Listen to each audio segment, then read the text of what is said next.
Good evening and welcome back to Mystic Matters. We are the Greater Mystic Chamber of Commerce. Good evening, Tricia Walsh. Good evening, Suzette. Well, the summer is just flying by. It has completely It's flown gone. by. It feels like it's over. Right, and the chamber still gears up for all of their events in the fall and winter, right? Yeah, I mean, it's so hard to believe that we jump right from Art Festival, which was a huge success, to I'm already working on 40 Under 40 with Sherilyn Toporowski, our events director. Nominations will be going out the first week in September. Unbelievable. So be sure to be checking the day for those. Always a great event. Sold out completely last year. Okay. So the nomination form will be showing up via the day on your website. You would have to be living under a rock in order Okay. to not find out about the nomination forms. Under a rock. So, Okay, for all of you who live under a rock, get out of there, okay? But yes, because you've got a September 1st deadline, right? well, I think Generally? September 1st, I just looked over the information today. It looks like the nominations launch September 1st. Well, it's been a great summer for It has. Mystic, and in Groton, Mystic, our area chamber has really done a great job. I think business has been pretty good, and I'm hoping that the fourth quarter, so everybody shop local and support all local businesses. Absolutely. Okay. And support your local nonprofits. Absolutely. Which brings us to. Well, Tricia, Good segue. this is a fantastic segue. So you know that Tricia Walsh is the president of the Greater Mystic Chamber of Commerce. And this evening, we have with us the past president of the Greater Mystic Chamber of Commerce. And she is now, you know her. I mean, it's really, I don't need an introduction. The one and only Tricia Cunningham. That's me. Welcome back. Director of Development and Community Relations for Fairview. I'm going to actually let you do the intro to this very special guest that we have on our left side. All right. Okay, but you're enjoying your job. I love it. Keegan is Yes. fantastic. Baby Keegan's fantastic. The job is fantastic. Everything's great. So who is this person that you brought with you this evening? I brought my boss with me. So my boss is all the way to our left, and his name is James Rosenman. He's our CEO and administrator for Good evening, Fairview James. Oddfellows Home. Pleasure to Yeah, be here. Really, it's great. I don't know what you're going to do with these women here. I hope you at least get something to say one time. One time. through the- I've been through the thinking show. about what I'm going to say the one time, so I'm working on that. He's gonna make it count. Yeah, I'm going to make it count for sure. Yeah, So we've got a lot to talk about. We do. absolutely. Well, okay, all right. See, so what I wanted to make sure Yeah. we talked about is Yeah. first of all where Fairview is located and what our core focus is. So I think James would be the best suited person to go over all that. Yeah, for us. absolutely. So I'll just give a little bit of intro to Fairview, the Oddfellows Home, Connecticut, and do excuse my little bit of my nasally voice. This is not normal. Allergies. I thought it was normal. Yeah, nowadays. no, I know, I know. A lot of people think that, but it's a little bit of It's sinus tis the issue. season. It is. So Fairview Oddfellows Home of Connecticut has been on its site since around 1892 when it was purchased by the Oddfellows. So it's been there a long time, and it overlooks the river. The Coast Guard Academy is right across the river, and you have the Gold Star Bridge. So it's a really beautiful site. Originally started out as a home for providing care to indigent individuals, orphans, widows, things of that nature. And then as time progressed and things evolved, we really developed into a care and convalescent center for seniors and older adults. And where we are, our current building, we have right now we have independent apartments, which is our fellowship manor. We have our skilled nursing facility, which is we have 120 beds, and we do a wide range of services through our skilled nursing facility. And we have Thames Edge at Fairview, which is our newest addition to the campus, which is Great addition. a great addition. Yes. Beautiful. And Yeah. as you're driving, because James said where we're located, you can see the construction. If you're driving over the Gold Star Bridge and you look to the right, you can see the new homes. You see the new road that was put in Right. to bring you down to Military Highway. Yeah, I can keep an eye on construction as I'm driving across on the weekends and things like that. But yeah, so it's 23 homes, and we have a big clubhouse, and that's our first phase. And it's, as I mentioned, independent living. It's 55 and very active adults. Very active. I made Emphasis sure on very. James said very active. Active adults just wouldn't do it. You know, it had to be very. Very active adults. And so we are sold out on our first phase, and we're always looking for people to contact us for a wait list, and if they're interested in phase one. And we should have that wrapped up towards the end of September. So we have, in that phase, we have attached homes and detached homes, and they're really, I mean, I'm a little biased, but I think that they're great. I mean, when sometimes you think of active adult or senior, housing, sometimes you have an image in your head of, something that's not as nice. And these are homes that were built for any age group. They have universal design, so we incorporated designs into them as people need more assistance in their home in terms of living. They have, different things that they can do to make it more accessible. But you don't notice those things where they used to typically have traditionally like handicap accessible. Now it's considered universal design. And so they have a very, kind of broad appeal to people. And as people coming from different age groups, they all find it very attractive. And the aesthetics, when you walk in, it's bright and airy, tall ceilings, big windows. Right. Some of the views from some of these places are just striking. Same view of the Thames River. Now I have a question. Why the need for this right now? Because they're popping up all over the United States, but why the need now?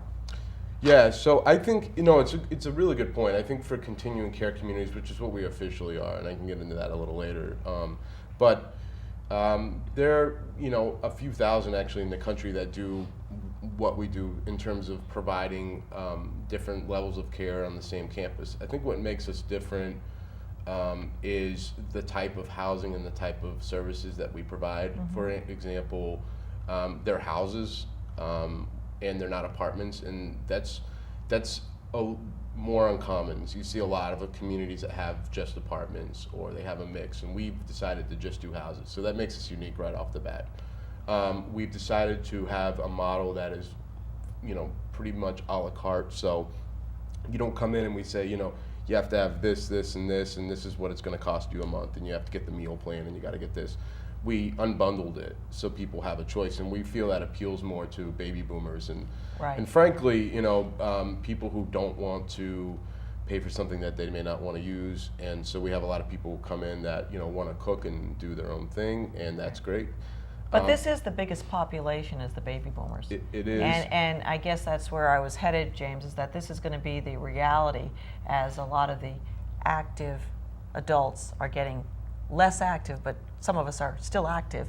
But it's still an option, and it's a very good option. Because the whole idea of senior, I think sometimes can be a very, can be a negative. People don't identify with that word necessarily. Not yeah, at because all. You can have a 90-year-old who has the mentality and the physical kind of ability of a 50-year-old, and you have a 50-year-old who is like a 90, So Right. I don't think that term seniors and age is it's not a label that, I think, especially now, we can put on people and say, well, if you're 80, you should be here, or you should be doing this, because it doesn't work like that. Right. And but there's a huge need, and for our price range that we have, and for the services we provide, we're obviously, there's obviously a demand there, and people, frankly, I think above all, want to come in and not worry about their houses anymore. I mean, they're done with the ice dams, they're done with the raking, and all the stuff that I would frankly move out of my house into this if I could. Trisha's I put saying a yes. little bit, yeah. Her husband would be saying yes. I have white hairs, but I'm going to try to add a lot and maybe see if I can sneak by. But it's definitely a need and a demand for it. So. Well, and a lot of while Thames Edge has been happening on the outside of the building of Fairview, there's been a lot going on inside Fairview. Since James has been at Fairview, it's been a couple of years. He's just gone through and has changed a lot on how we do business inside Fairview, which is wonderful. And we've changed our rehab, our physical therapy location, and enhanced that. And we're also adding our new memory care program, Guided Journeys. So I don't know if you want to expand on that. I mean, we really do. We provide a variety of services at our skilled nursing facility, but we really focus on is our short-term rehabilitation. So people who have had a hospital stay, and they come to us after that hospital stay to get better, to get rehabilitation and go home, and we want people to go home. The other side is we serve people in a long-term care that need long-term care, and a big part of that now is memory care, unfortunately. Big demand for people who need a higher level of care, and they have Alzheimer's or another form of dementia, and they require around-the-clock nursing care for a variety of different reasons. And so we've always had you know, a group at Fairview who have needed those services, and what we decided this year, and actually like later last year, but we decided to really formalize that and really develop a comprehensive memory care program on top of our physical layout that we have of our second floor of our building, which is great, and wonderful views, by the way, with that. But really, we added a person to come in and really oversee the programming and the clinical part of that, to make sure that, you know, that we're not just providing great, you know, nursing care and providing good medical care, but we're also providing comprehensive programming around the clock, and that's something that is really needed in this region, because it's not enough to say, well, it's locked, therefore it's a Right. dementia unit. I mean, that's not something that would, you know, appeal to me for my parents or grandparents, or it's about the quality of life, and so we don't emphasize you know, it being a secure unit, which it is, but it's about keeping people engaged so that they're, you know, so that they have a lot of things going on and they are, like I said, engaged throughout the day. And then on the other side, like Tricia mentioned, with the short-term rehabilitation, we moved our short-term rehabilitation space to another area of the building that has, again, great views. So you're seeing a theme here. We really try to capitalize on that. And it's a brand new space. I mean, it took us a few months. We demolished a couple rooms and combined them, and we have a huge space now where people can go down. And there's no other patient care areas on that floor. They can go down and get their rehab in privacy, and then go back to the room and Yeah, and from there they have access to the outdoors, direct access to the outdoors. That's a So good point, they've right. been, since they've moved down there, I've talked to several of the therapists, and they've been accessing, you know, taking Going the outside, patients yeah. outside Yeah. and giving them additional therapy that way as well, which has been terrific. So they've had that added value, added benefit. I mean, we've always had a very good reputation, Fairview has. I mean, and that's been demonstrated both kind of on the quantitative end in terms of our outcomes, but you can't just rest on that forever, and you have to make sure that, you know, that we're keeping up, that we're modernizing, and that we're staying relevant and ahead of what other people are Right. providing. Wow. And we've really worked hard in the last you know, couple years, and the team there had been working hard on that well before I got there, to really establish that foundation. But we are a nonprofit, which makes us unique, and on top of that, we are really I really feel like providing very relevant and fantastic, you know, services to people, because our goal above all is to provide a great quality of life and to get people better and feeling better. So that's what we do. You know, we're not there to serve shareholders or, you know, fly me out of my private jet to Aspen. Though Tricia sounds will good. That sounds fundraise. good. Tricia's going to fundraise for that And the point soon. to this is? Yeah. Well, it's great that you mentioned that you are a nonprofit, because it kind of segues into, so how do you support and fund all of these things that you're doing? Well, so a lot of what I do is I do the fundraising, and a lot of my fundraising helps with extra programming and extra care. So with our Guided Journeys memory care, I'm fundraising for that right now, and so we could add, we added an aviary, we added a fish tank, we're adding other additional programs. James mentioned we added a new staff person to help bring that program to fruition. So that all takes extra funds. So that's a lot of what I'm Right. doing. And I have a series of events and fundraisers coming up that I'm happy to tell you about, of course. One, a lot of you might be familiar, we've historically done the car raffle. Yes, we are Yeah, very you're familiar. very familiar with that. Oh yes, we see the posters coming in. So this year we decided to do something a little bit different. Yeah, tell us and about that, Tricia. It's very exciting. So it's still a raffle, but Right. what we're doing is the prize is, instead of a car, it's $14,000 cash prize. So $14,000 is the first place. Second place is $500. Third and fourth place is $250. So, and tickets are $100, and it's a great way to support a local nonprofit that gives good quality care to our seniors in the area, but also great odds. There's only 500 tickets That's printed. right. Only That's right. 500 tickets printed, and terrific odds to win a huge cash prize. So it's pretty cool. The tickets are for sale until October 2nd.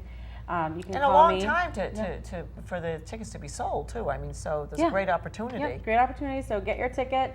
or tickets, I should say. Get your Right. tickets. Of course. Of course. And then we'll be doing the drawing at Fairview on October 2nd. But how can we get a hold of you? You can call me at, well, look on the website, which is www.fairviewct.org, and the flyer's on there, and you can download it and print it, or you can call me, 860-448-4722. And you have to be present. No. You don't have to be No, present. good Okay. question. You don't have to be present to win Okay. at all. I will by all means get in touch with you immediately and Sure, you'll pick the ticket. She's not Yeah. here. Next. You know? no. So I'll definitely call the winner as soon as possible. Well, at that moment, I'll have my cell phone in hand when we Okay. draw that winning ticket and call them. Right. And Any it'll- restrictions to this? No. No, just No. buy. And also we take check, cash, credit card, so I can take Right. credit card over the phone. So you can call me and I'll just take your credit card number and I'll send you your ticket. We'll make it very easy for you. Yeah, I think it's a great idea. know. I mean, it changes it up a little bit too. You know what I mean? Because the Yeah. last few years, I thought car was a great idea, but sometimes I didn't like the color. and let me tell you, that was very important. Obviously. Yeah. And then the other event that we have is coming up is the Antiques and Collectibles Auction. So this is save the date, Saturday, November 8th, and it's held at Fairview. And we do. It's a great night. Yeah, it is. It's a Great fun night. night. It's a little bit Yeah. different. We have a silent auction and then we have a live auction. And the live auction focuses on antiques and collectibles that are donated from different people in the area. And so it's a live auction. It runs about an hour and a half to 2 hours, and it's an all live auction, which is pretty neat. So, but what's cool about this auction is it's not just items that are, $2,000-3,000. A lot of times Right. you go to these events where there's live auctions where sometimes you're priced out of that bidding process, and I know I am at some of those events. This is an event where there's items that range from $40 to $100 to $500. So there's a lot of price ranges. So everybody can take part in that live bidding fun, which I think is people I think really that's enjoy the fun of that. it. Yeah. I think it's the live bidding that, when you get a friend there or somebody trying to bid against I want that. you. I want that. Well, yeah. they actually stand up and they Yeah. say, no, I want that. And then I've just heard you really- gotten on the table practically I for did. something. Yeah, I heard I that. did. Well, I don't like anybody bidding against me. But Yeah. then Fairview doesn't mind bidding against because then you know what you. So watch what's out for nice- this one. Well, I will tell you, it's a fun night. Okay, and last year we had some cocktails and it was a little bit different and it was really great. And you bring your friends along or you meet your friends there. And there it goes. It's a competitive, spirit in you, and you raise a lot of money. Some of us get a little bit overexcited. Yeah, about good. it. We like that. Yeah, we like that. There's Yeah, no such thing. no such thing. Well, okay. Maybe, Jason's all no right, such yeah, thing. right. According to James, there's no such thing. But anyways, the date is November 8th, and it's just a Saturday. really nice night. It's a nice night. The other event that I have coming up, which is super exciting, this is kind of a repeat. This is something that we actually did when I worked at the Chamber years ago, and we haven't done it, or they hadn't done it in a long time, and so I was like, I think there's an opportunity here. So we are reviving a chocolate tasting event called the Art of Chocolate, Fairview's Art of Chocolate. And it's Fantastic. it's going to be held at January 25th at Mystic Marriott, and we'll have between 15 to 20 different restaurants, caterers, bakers, just putting in time out their for Valentine's Day. right, Yes. putting out their chocolate item, and so you can go through, get your ticket, and go through and taste as much chocolate as you want. What can get better than that? I mean, that's just a chocolate lover's dream. And then a fun little twist to that is that night we'll be selling raffle tickets for a prized item. We'll be having an item donated from Simply Majestic that Yes, is we going will. to be a pendant made with chocolate diamonds. Yeah. So be on the lookout for that. So is that Yeah. going to be raffles sold for that night for that Yeah, particular yeah, pendant? So it's yeah. in addition to the ticket price.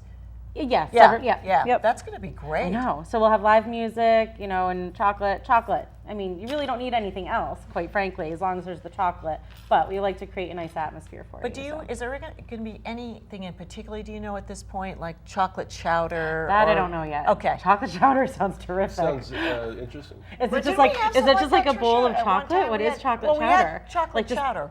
We had chocolate chili. liquid Chocolate chili. That's What's what in it a was. chocolate chili?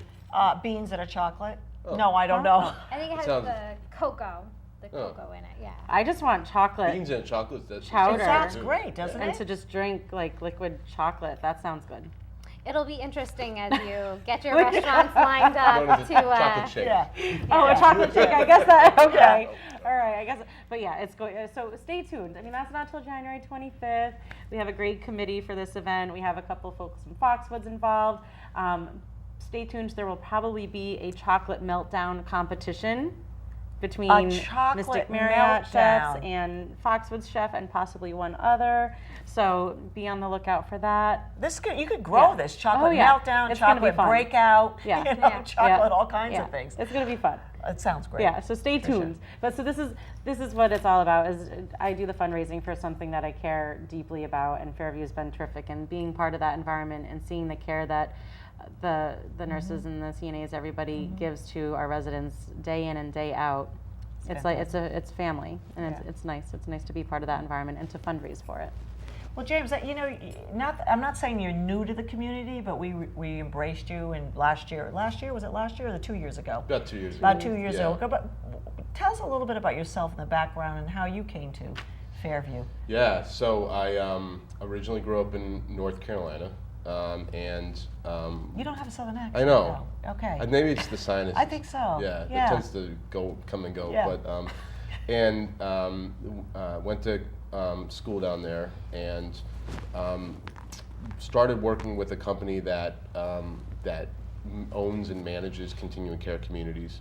And so I started my career in Charlotte, and I was in there for about 5 years. And my company tapped me to.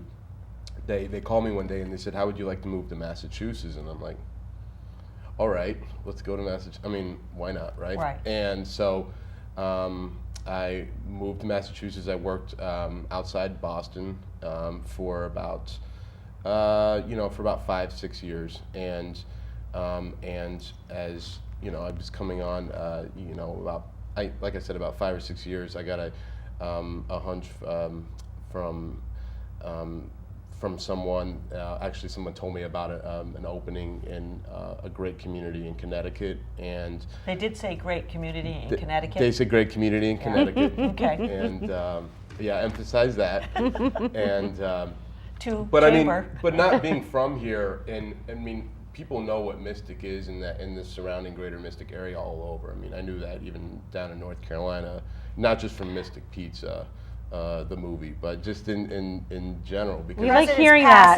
Presidents past and present want to hear that. Okay. yeah, no, it's just a really well regarded. It's a gorgeous area. So I mean, I got to come down here and they were working with a recruiting firm, and came down and learned all about it, and it's been a wonderful experience. I love working with our great group of people at Fairview, and it's really a wonderful community. It's really nice. It's a very tight-knit community, and everybody looks out for each other here, and very strong sense of particularly, if we're talking about the chamber on the small businesses, it's just a neat place, and it's really unique. And so I've been at Fairview, like I said, since about March of 2012, and it feels longer in a good way, because we've been working on a lot of neat things, a lot of cool things. But that's a little bit of my background. Yeah. Okay. Well, the other thing is, I just had gone through some surgeries the last few months, and the question to you is how, with the insurances, okay, and Medicare, and the future of Medicare and down the line, how is that going to affect Fairview? That's a really interesting question and a good question. I think the answer is half of it we kind of don't know. Okay. Because a lot of it depends on policy decisions that are made in Washington and at the state level, and that's depending on what's going on. It's so how important is a CEO and administrator? How much will it be part of your job to just keep on top of these things, or to work with your legislators? Is that what it is? Huge. Okay. Huge part of what we do is to keep up. I mean, there's an endless amount of new regulations and payment changes, and frankly, at the end of the day, it's a little bit of a maze, and and to find out the rules and to find out all the different, the details can be very daunting. And for someone who's in, receiving treatment in the system, or they're a patient in the system, it can be equally as daunting, because it's a challenging time in healthcare. There's a lot of change, right, and the healthcare reform is just a piece of that. But as dollars are tight, and we talked about an aging demographic, baby boomers, at some point they're going to reach a point where you have, much like a lot of other developed countries, where you have a group of people that are older, right, a larger group of older people than they do younger people. So, it taxes the Social Security system, it taxes Medicare, and so it's a question of how best to use those resources that are limited. And so, our goal, and on our local level and at Fairview, but also on a macro level as well, is, how do we continue to provide excellent care so that our residents and patients don't have to worry about that, and we're being able to continue to provide those things and deal with those changes. And a little bit what Trish is talking about, and a little bit about Fame's Edge, is that we're diversifying, so we're not just putting all our eggs in one basket. Right. And at the end of the day, that's what a business has to do. So the business model has to do. That's exactly right. Yeah. So we're diversifying so we can continue to provide a lot range of services to individuals, but at the same time, rising tides raise all boats, and that in Mystic, and and it, as the skilled nursing facility, it's it's a very in terms of margins, it's a very low margin operation. Right. We spend a lot on staffing, right, and which is part of our mission, and we'll always continue to do that. But we have to continue to support our organization by doing other things too.